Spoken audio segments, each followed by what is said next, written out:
On her wedding day, her dog blocked her path. She then discovered the heartbreaking reason. Sarah Matthews stood before the full-length mirror in her childhood bedroom, barely recognizing the woman staring back at her. The ivory wedding dress she had dreamed of since she was a little girl hugged her figure perfectly, and her auburn hair was elegantly styled in loose waves beneath her veil. Everything was perfect, exactly as she had planned for the past 18 months. Well, almost everything. Her beloved German Shepherd Max lay at her feet, his chin resting on his paws, amber eyes watching her every move with an intensity that seemed different from his usual protective gaze. At 13 years old, he had been her constant companion throughout high school and college, and now into her adult life. She had rescued him when he was just a scraggly 8-month-old puppy from the local shelter in their small Connecticut town, and he had rescued her right back. There are more ways than one to describe what Sarah thought as she admired the lace detail catching the morning light streaming through her bedroom window. Michael, at the mention of her fiancé's name, twitched his ears, but he remained unusually still. Typically, he would have bounded to his feet at any mention of Michael, whom he had grown to love over the past 3 years. Today, however, something was different about Sarah's mood. Her mother, Elizabeth, poked her head into the room. "Sweetheart, the makeup artist is here. Are you ready?" Sarah gave herself one last look in the mirror, then reached down to scratch behind Max's ears. "Come on, boy. Let's go and make me a bride." Max stood slowly, his joints creaking slightly with age. Sarah felt a familiar pang in her heart. He was not the sprightly young dog he used to be, but he was still her best friend. She had insisted he be part of the wedding ceremony, much to her mother's initial protests. Michael, understanding how important Max was to her, readily agreed and even got him a special collar with a tiny bow tie for the event. The next 2 hours passed in a flurry of activity, the house filled with bridesmaids in pale blue dresses, excited chatter from hair and makeup artists, and the clicking of Sarah's mother's heels as she coordinated with the wedding planner. Throughout it all, Max stayed close to Sarah, more subdued than usual. "Is he feeling okay?" Jenny, Sarah's maid of honor and best friend since middle school, asked, as they prepared to leave for the church. "He seems a little off today." Sarah frowned slightly, reaching down to run her hand along Max's back. "I think he's just picking up on all the excitement. You know how sensitive he can be," but deep down, she knew it was more than that. Max had been different for the past few days, eating less, moving more slowly, spending more time sleeping. She'd noticed. "To take him to the veterinarian, but with the last-minute wedding preparations, we should get going," Elizabeth announced, checking her watch. "The photographer wants to take some shots before the ceremony, and traffic might be heavy." Sarah nodded. Gathering her skirts, "Come on, Max, it's time to go." The drive to the historic St. Patrick's Church was short, but Sarah's stomach was in knots. Not from wedding jitters. She had no doubts about Michael, but from worry about Max. He'd been unusually clingy during the car ride, resting his head on her lap, despite usually being well-behaved in the car. They arrived at the church with an hour to spare before the ceremony. The photographer was already setting up in the church garden, taking advantage of the perfect late September weather. Golden sunlight filtered through the changing leaves, creating a magical atmosphere, exactly what Sarah had hoped for. "Let's get some shots." The bride, alone with the photographer, suggested positioning Sarah near a beautiful old oak tree. Then, we would bring in the wedding party. Max, who had been sitting quietly beside Sarah's father, suddenly got to his feet. Before anyone could react, he walked over to Sarah and planted himself firmly in front of her, blocking the photographer's view. "Max, move aside, buddy," Sarah said gently, trying to guide him away, but Max wouldn't budge. He wasn't growling or showing any signs of aggression. He simply stood there, his body pressed against her legs, looking up at her with those soulful eyes. "Max, come here, boy," Sarah's father called, patting his leg. "Nothing, maybe he needs to go for a walk," Jenny suggested, reaching for his leash. But when Jenny approached, Max only pressed closer to Sarah, nearly causing her to lose her balance. "Max, what's wrong?" Sarah knelt down, wedding dress and all, to look into his eyes. That's when she noticed something she hadn't seen before. Breathing was slightly labored, and there was a tremor in his legs that had not been present earlier. "Sarah, we need to get these photos done," her mother said, with a note of frustration creeping into her voice. The guests will be arriving soon, but Sarah barely heard her, as she was focused entirely on Max, who had now laid his head on her shoulder, something he did when he was not feeling well and needed comfort. His body was warm, too warm against hers. Something's wrong, Sarah said, her voice cracking. He's not okay. Jenny knelt beside them, placing a gentle hand on Max's shoulder. On Max's side, his heart was racing. Sarah's father approached with concern etched on his face. Should we call the vet? But then the wedding of Elizabeth began, and Sarah fell silent at the look on her daughter's face. She was already pulling out her phone, dialing Dr. Peterson, who had been Max's veterinarian since she first adopted him. Her hands shook as she pressed the phone to her ear. Dr. Peterson's emergency line. This is Kate speaking. Kate, it's Sarah Matthews. Something's wrong with Max. He's having trouble breathing, and his heart is racing. He's acting very strangely. Please, I need your help. There was a pause on the other end. Sir, aren't you getting married today? Yes, but... Sarah's voice caught. Please bring him in immediately. Dr. Peterson is here, doing paperwork. He'll see Max right away. Sarah looked up at the small crowd gathered around her.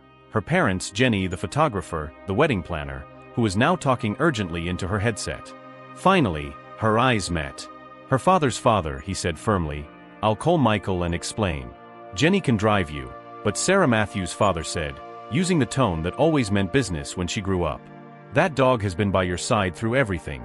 Through your first heartbreak, through college finals, through your grandmother's passing. He was there when you met Michael, and he has been there every step of the way. You don't abandon family when they need you. Tears welled in Sarah's eyes as she hugged her father. Mother, thank you. Everything moved quickly after that. Jenny helped Sarah gather her skirts and led her to her car, while Max followed slowly, still pressing against Sarah's legs whenever possible. Sarah's mother, after a moment's hesitation, jumped into action, announcing she would handle the guests and asked the wedding planner to contact the reception venue. The drive to the veterinary clinic was tense. Sarah sat quietly. The back of Max's head was resting on her lap, his wedding dress spread out around them like a cloud.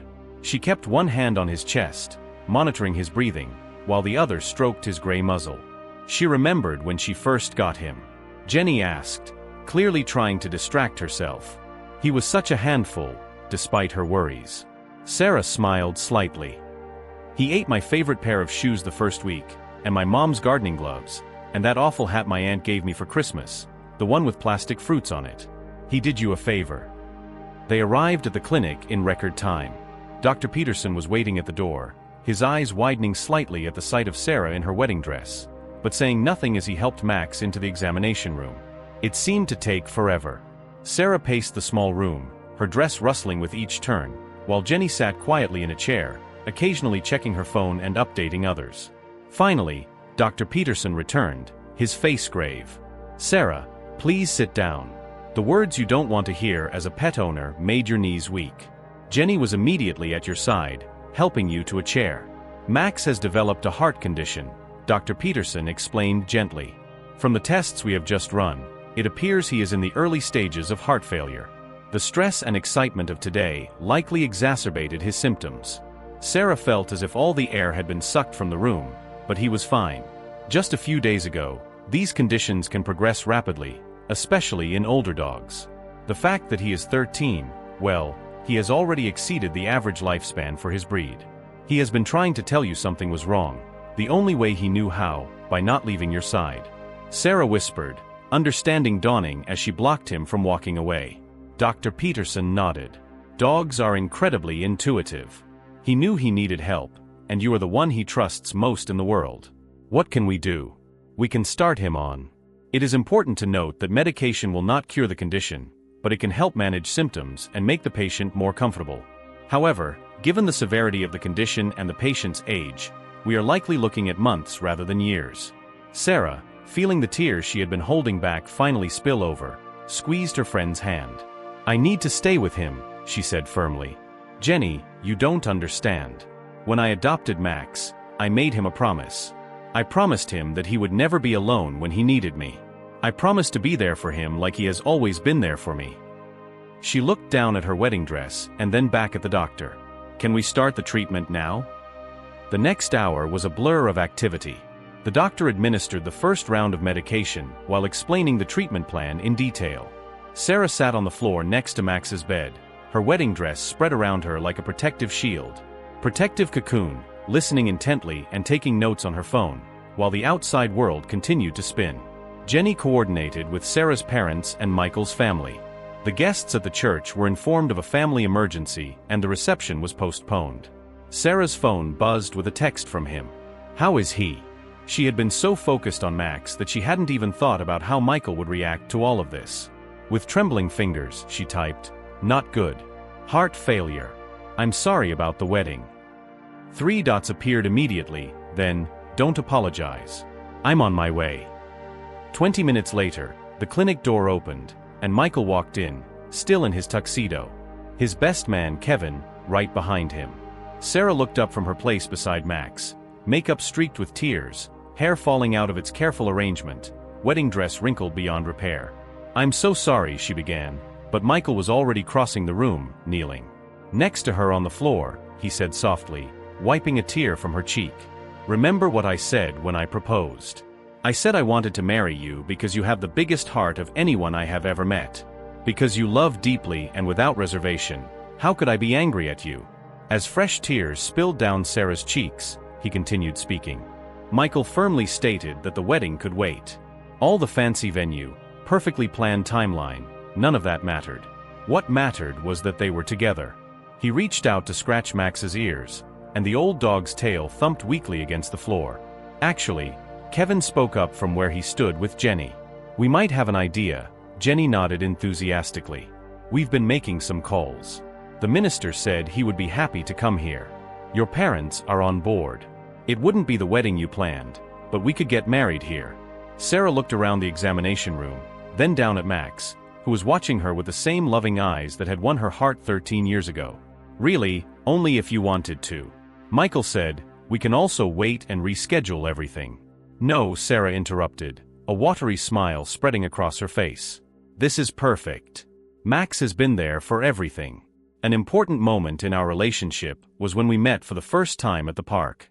There, during our first date, he proposed, and so 2 hours later, Sarah Matthews married Michael Anderson at the Riverside Veterinary Clinic. Her dress was slightly wrinkled, her makeup had been hastily repaired by Jenny, and her hair fell in natural waves around her shoulders. Michael's tuxedo was also slightly rumpled from sitting on the floor. Their parents, the minister and Jenny and Kevin, were the only guests, and Max, wearing his bow tie and collar, was sporting a Newport in his leg as he lay contentedly at their feet.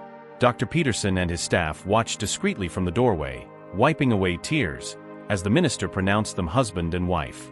When Michael kissed the bride, Max managed to lift his head and give a single quiet woof of approval, making everyone laugh through their tears. In the evening, instead of attending a dance at their reception, Sarah and Michael opted to stay in their apartment. They sat on the floor with Max between them, enjoying takeout Chinese food while still wearing their wedding clothes. They took turns feeding Max small bites of plain chicken, which Dr. Peterson had approved, as Michael watched. "When I first met the two of you at the park, I knew Max was an integral part of your life. I just didn't expect him to teach me so much about love." Sarah looked at her new husband with curiosity. "What do you mean?" she asked. "Well, look at today. You had a perfect wedding planned, everything exactly the way you had dreamed it. But the moment Max needed you, none of that mattered. You didn't hesitate. That's real love, the kind that doesn't count the cost, that shows up regardless of what, the kind I want our marriage to be based on." Sarah leaned over to kiss her husband, careful not to disturb Max. "I love you," she whispered. Not to disturb Max, who had fallen asleep between them. "When did you become so wise?" "I learned from the best, Michael." He smiled, nodding at Max, as he has been showing us how to love unconditionally all along. The months that followed were both precious and difficult. Max had good days and bad days. The medications helped, but they couldn't stop the inevitable progression of his condition. Sarah and Michael adjusted their lives around Max's needs, taking turns staying home with him when he was too tired to be alone. They celebrated the good days with short walks in the park, where they had first met, and comforted him through the harder ones. Through it all, Max maintained his gentle, loving spirit. He still greeted them at the door, even if he could only wag his tail. He insisted on sleeping next to their bed and still begged for treats with his soulful eyes. He showed his love, just as he always had. On a quiet evening in early spring, approximately 6 months after the wedding, Max began to feel restless. He had had a good day, eating well and enjoying some sunshine in the backyard, and even playing gently with his favorite toy. However, as night fell, he became increasingly restless, moving from Sarah to Michael and back again, as if ensuring that they were both there. They called Dr. Peterson, who arrived at their home in their living room, with Max's head resting in Sarah's lap and Michael's strong hands gently stroking his back. They said goodbye to their trusted friend, who had provided them with so much support. Sarah whispered to Max as he drifted peacefully into sleep, "Thank you for everything, for being my protector, my friend, for leading me to Michael, for teaching us what love truly means, and for choosing me all those years ago at the shelter." Later that night, as they looked at photos from their unconventional wedding, they reflected on the journey that led them to this moment. The video paused on a moment that Jenny captured, without their notice, in which Sarah and Michael were exchanging vows, but they weren't looking at each other or the minister. Instead, they were both looking down at Max, who was gazing up at them with pure love in his eyes. He knew that day at the church, when he wouldn't let Sarah walk down the aisle, he knew he was running out of time and wanted to make sure they understood what really mattered. Michael wrapped his arms around her, and our wedding day wasn't perfect in the traditional sense, but it was perfect for us, because of Max. We started our marriage focusing on what truly matters: love, commitment, and being there for each other, no matter what. A year later, Sarah and Michael stood in front of the Riverside Animal Shelter, the same shelter where Sarah found Max 13 years earlier. They had spent months grieving Max's loss, but now they felt. "Are you sure about this?" Michael asked gently, squeezing Sarah's hand. Sarah nodded, touching the locket around her neck which contained a small photo of Max, who had taught them so much about love. "The best way to honor his memory," she explained, "is to share that love with another dog in need of a home." Inside, they were welcomed by the familiar sounds and smells of the shelter as they walked past the kennels. Sarah couldn't help but remember the day she first saw Max, a skinny and scared German Shepherd puppy, who stole her heart with just one look from those soulful eyes. At the end of one row, they stopped at the last kennel. A senior golden retriever was lying on a worn blanket, gray around the muzzle, watching them with gentle brown eyes. The name card read Duke, aged 10. "Most people want puppies or young dogs," the shelter worker explained, noticing their interest. Duke had been there for 3 months. His family had to surrender him when they moved into a nursing facility. "He's as sweet as can be, but his age puts people off." Sarah knelt down by the kennel door. Duke lifted his head, then slowly got to his feet and walked over to her through the gate. He pressed his nose against her hand. The worker continued, "He has arthritis in his back legs, and he'll need medication. And probably won't be able to go for long walks, but he's perfect," Sarah interrupted. Looking up at Michael with tears in her eyes, Michael nodded in understanding.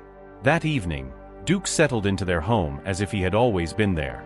He found Max's old bed by the fireplace and made it his own, even though they bought him a new one. Perhaps he sensed that this was another dog's special place and felt honored to continue the tradition. As Sarah and Michael cuddled on the couch, watching Duke sleep peacefully in Max's old spot, Sarah said, "You know, some people thought we were crazy to adopt an older dog, knowing we would have less time with him."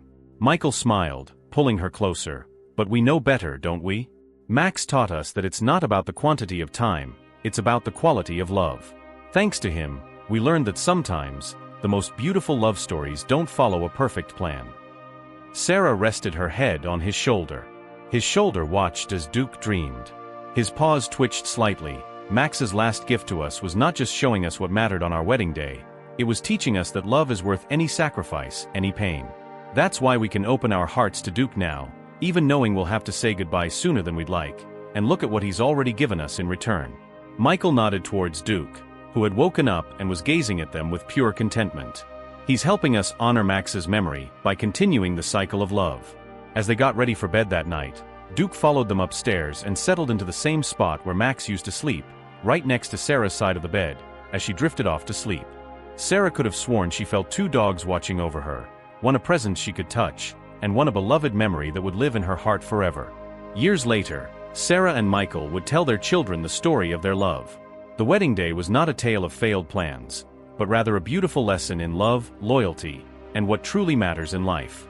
They would show them photos from that day at the veterinarian clinic, pointing out the old German Shepherd with a bow tie collar who had changed their lives forever, and explain how sometimes the most precious moments come in unexpected packages.